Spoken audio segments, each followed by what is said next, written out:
Hi,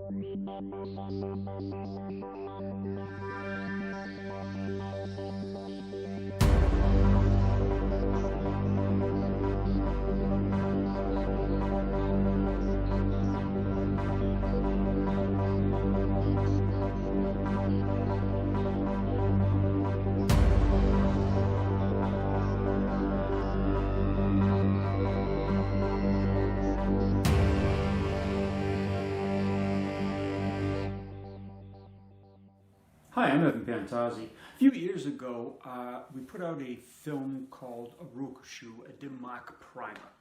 Now, the reason why we used the Kata Rokkishu, because Rokkishu means 6 hands. Now, this form of Rokkishu was actually handed down in a lineage from Gokenki. Okay, and it was only 4 generations until we started to work with it with the Dimmak in mind. Now, the Dimmak is, again, blood targets. It's also in Kyusho, but I just like to delineate them a little bit. And it is a Chinese handed down form that was handed down, so let's keep the Chinese terminology as opposed to the Kyusho, which is Japanese terminology. All the same thing, basically. In this form, we broke down the blood gates and the 6 G hands, or the 6 hands of the Rokkishu. And in the film also, we showed you the blood gates, the targets from the bubishi, and also the applications directly from the kata, or ideas you could get from the kata. You could go off and develop your own, or you could investigate it and put it into any kata you want. And also the real-time effects. Now, bear in mind, when you're striking someone's internal structures like veins or nerves or organs, you can't go nuts. So everybody went down to the floor, everybody experienced the problems that you have when you attack the blood systems of the body. People passed out, things like this.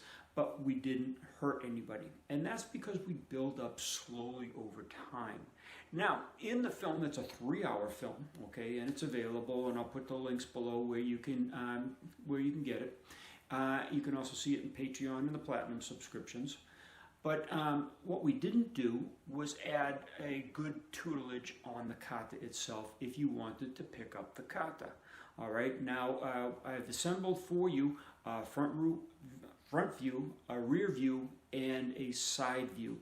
So you can develop the kata, you can learn the kata, you can look at the hand formations, and as always, when it's on Kyusho.com, you could always ask your questions on what hand position. I couldn't see the film quite correctly enough.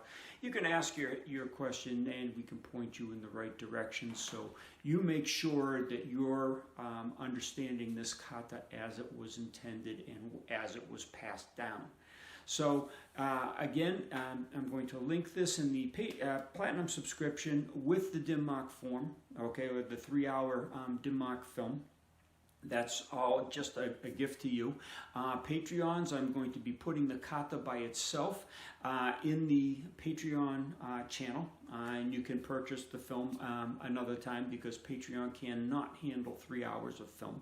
And for the rest of you here, I just want you to understand that this is an old form handed down with the information of the bubishi and real Dimmak.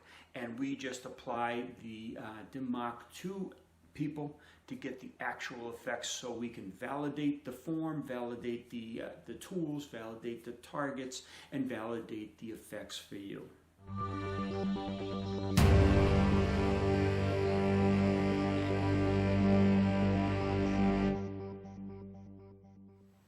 Hi, I'm Evan Pantazi. Welcome to the second installment of the Bubishi series. In the first installment, you'll remember we did the 36 points that were involved in the Bubishi.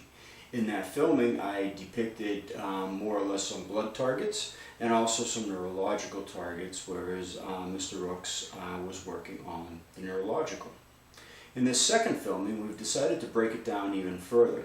First, we're going to be doing an exciting form called Rokkishu, which means 6 wind hands. It's a form that's going to depict the 6 hand postures right out of the bubishi, and we're going to develop it in 2 different areas. Now, Mr. Rooks is going to be doing the electricity of the body, or the neurological system. using the stances and the hand positions and postures of the kata to enable him to attack the nervous system more effectively and efficiently. Okay, devastatingly too, by the way. My part, I went all blood this time. Now, there's a difference between dim mak and Kyusho that most people really don't understand quite yet, and they're trying to make the two names synonymous, one Chinese, one Japanese in terminology. But the thing is, they're two different arts altogether. And I take this from looking at many old notes, including the bubishi. They were blood related, and that's why there's timetables for blood in the bubishi itself. Now, it's not just blood, it goes beyond this. This is going to be very superficial. It's going to be deeper than most people have ever covered before, looking at not pressure points, because again, we don't believe the pressure points exist any longer. We're looking at the underlying structures. I'm taking it purely from a vascular tissue sense. What we're going to do is we're going to get deeper involved in the study and get deeper into the dim mak and the Kyusho as well. But for right now, my part is going to be this segment you're going to see here today. Mr. Rooks is going to do a secondary part. We're doing this separate so you can really differentiate, because sometimes when people sit down with a single video and there's two interplays off each other, they're really not getting the full impact of the dynamics involved. So again, I'm going to be working on dim mak, and superficial dim mak at that, using just the blood vessels as the targets. There is much deeper that we'll get to in later segments. This form, Rokkishu, was handed down from Gokenki to Eiku Chun, to his son Yun Chun, and Yun Chun has given it to Gary Rooks and worked him with it. And I'm privileged enough to say that Mr. Rooks has shared this form with me as well. So it's pretty direct lineage right from Gokenki down, not too many segments in between. And we're going to take a look at this rare and exciting form.